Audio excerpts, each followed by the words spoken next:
Hey guys, so after watching the video by Ron Gutman and deciding how to rank his citations, I looked for some few key aspects that when he was reading them, I found that the citations were the strongest when they involved information about where they came from and included the researcher's name. These always appeared more credible to me.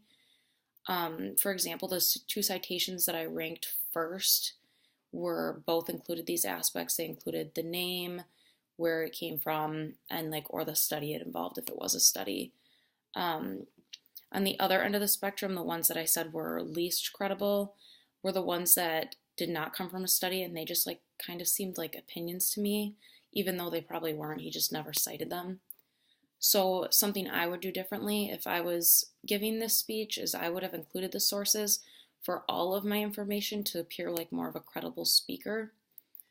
Um, Then, in respect to how much time he spent on each citation, I did not feel he spent too much time on either of them, but maybe he spent too much time on topics that he didn't cite correctly.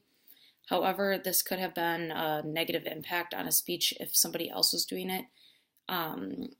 If they spent too much time, you could get bored as an audience member or just stop paying attention in general.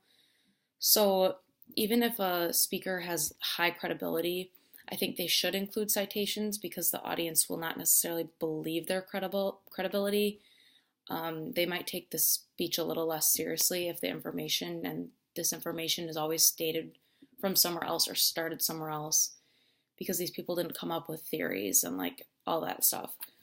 I think it's for audience members to be skeptical. I think it is okay for this to happen at times because you never know if the speaker is omitting information or just sharing their opinions. So based on all that and then what we've learned from our ebook and just throughout class in general, I ended up pulling a quote from one of our learning targets from chapter 7 from Stand Up, Speak Out ebook. It says, students are able to assign proper attribution and citations using APA citation style. So even just this quote about citing things correctly and everything, I think this is something that Ron didn't do correctly. I think he did with some of them, and I just think with others he kind of omitted it just to maybe even save time, but it does make him a little bit more skeptical of a speaker.